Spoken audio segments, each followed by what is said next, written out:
নয়নবাবু ওখানে পিকনিক খায়। Picnic picnic খান না ভুলকাবাজি খান রে বাবু?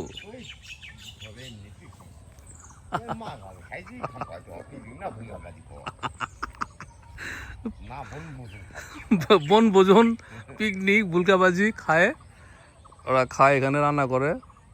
রান্না করার জায়গাটা কোন জায়গায়? এই যেখানে রান্না করে, এখানে রান্না করার পরে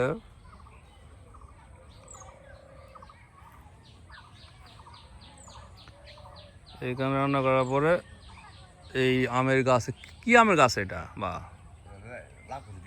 এই নাগফুজি গাছের এই উপরে তুলে রাখে। কারণটা কি রে বা? কি দিন তুই তুস মানে কুত্তা, শেল, ইন্দুর, আর কি আছে? মুরগি, বিজি, আর কি? বিজি ভালোই আছে, এরা যেন না খেতে পারে, এই জন্য এই প্রোটেকশন তুলে এখানে তুলে রেখে দেয়। তো বলতে পক্ষী টক্ষী খায় না কিছু? কারে বা পক্ষী খায় না? এটা না না, এই হাঁড়িটা কি পক্ষী টক্ষী নাগে না? বকদূর বক,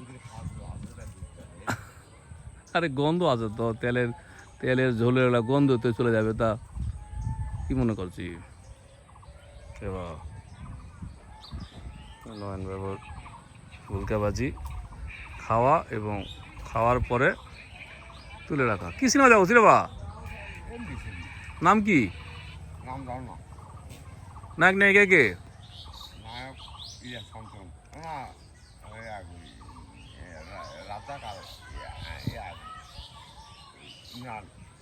রাজ্জাক আর ইমরান তো দুজনাই তো নায়ক। নায়িকা? নায়িকা নায়িকা এখনো বলায়নি। সিনেমা কেবল, সিনেমা কি কেবল শুরু নাকি? নায়িকা শাবানা এখনো বার হয়নি। তাহলে আমরা এখানে নয়নবাবুর বাগানে, ওইদিকে খুলিল ভাই আসছে দুর্গাবাজি খাওয়ার পরে